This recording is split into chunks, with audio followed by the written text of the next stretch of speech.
Hi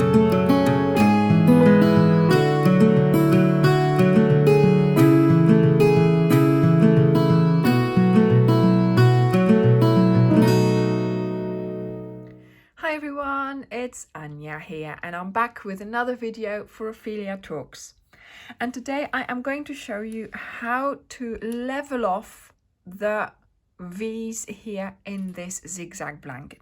Now, a couple of months ago, I got you all hooked on making the zigzag blanket. It was a great success. I love mine.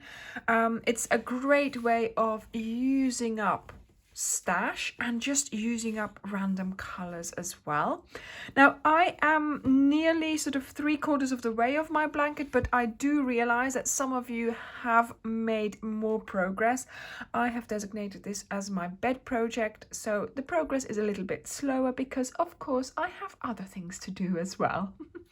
So last night I came up with how to straighten off this edge, because it's all very well saying yes, okay, it doesn't need a border, but I know a lot of you would like a border, so I thought it would be worth, you know, spending some time to see if I could come up with a nice way of straightening this off. So this is where we started.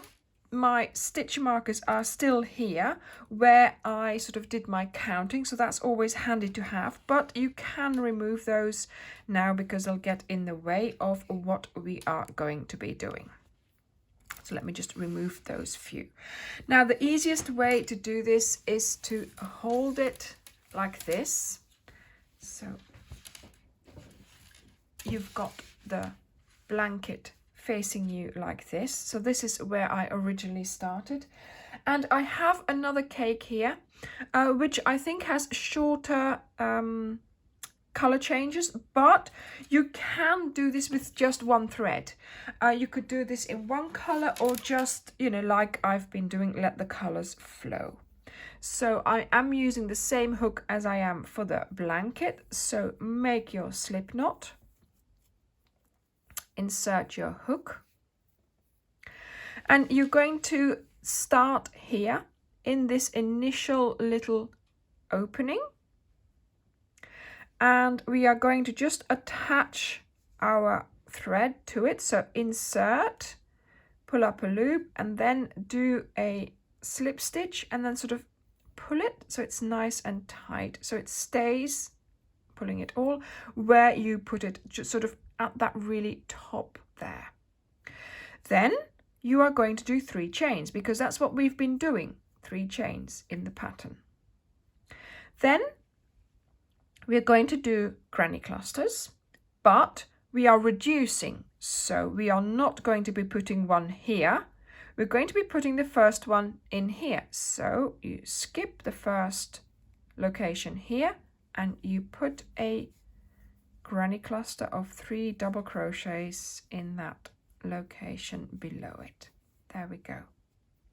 And now you place another granny cluster in the next location.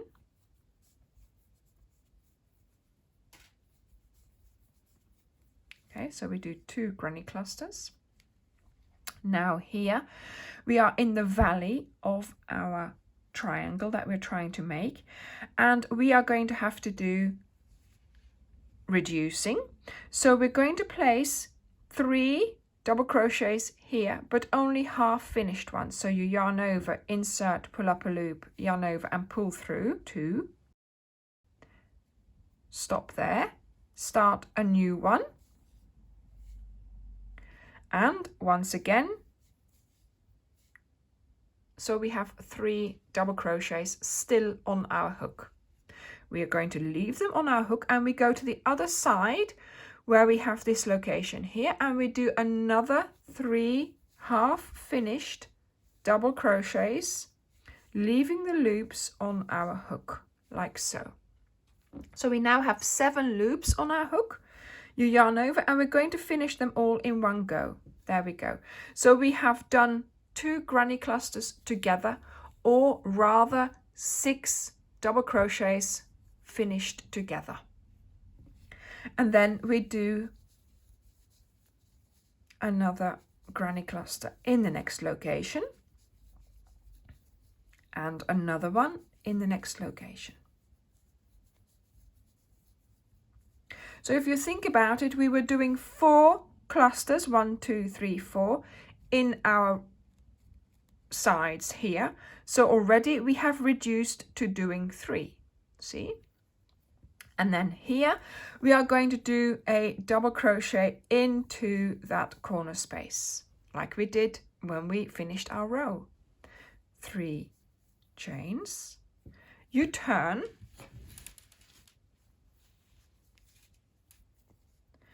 and we are going to do another row, but again we are reducing. So we are going to put our first cluster in here,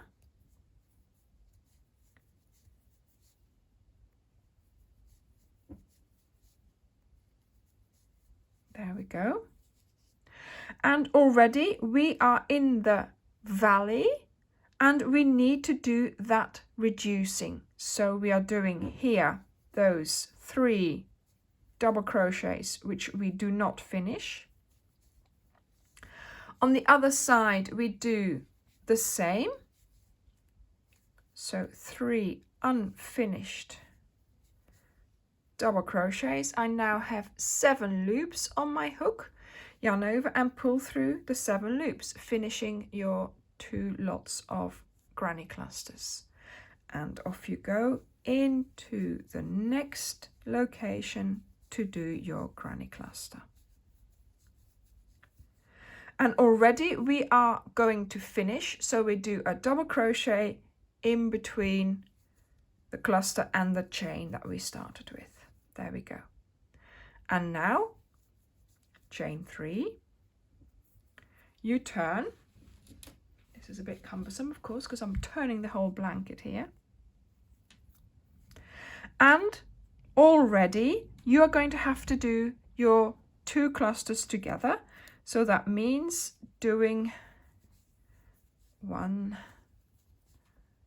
2, 3, and then 3 in the other location, 2 and 3, and then you finish it off and you do your double crochet in the location between the cluster and the chain. And so if you now look at it, look, we have actually leveled off this bit here of our blanket. Now, of course, we are in the middle of this. You could say, I'm going to cut off the yarn and do another color here. That's fine. I am going to slip stitch to where I need to be for filling in my next valley. Just gently place your slip stitches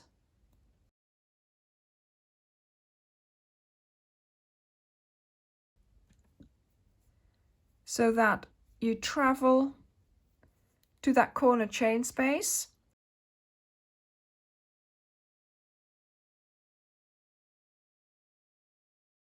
Then I put a slip stitch into that chain space there to bring me sort of to the middle of it. And then, to be honest, I'm doing exactly the same thing.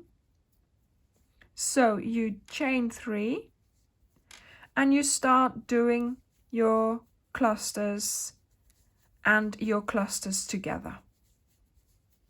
See, there we go.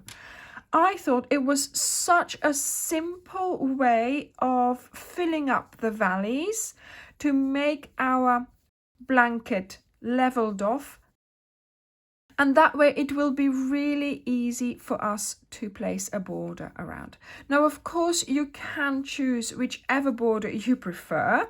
Oh, look, I'm changing color, so that's good, that's nice.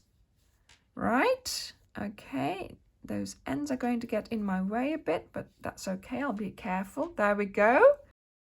I will be back to show you what border I am going to be doing, but of course I have not finished my blanket just yet.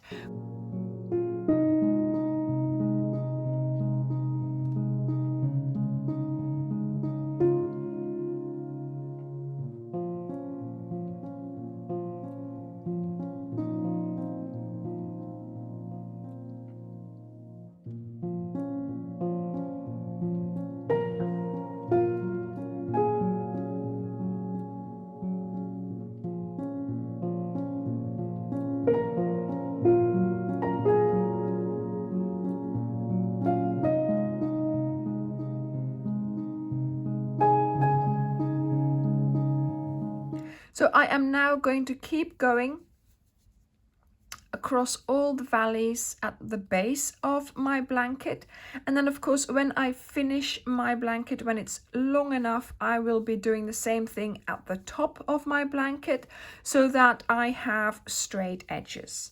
Then of course I will have to come up with a plan for the border, and that will then be the third video in this series.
Thank you very much for watching, and I will see you in the next video.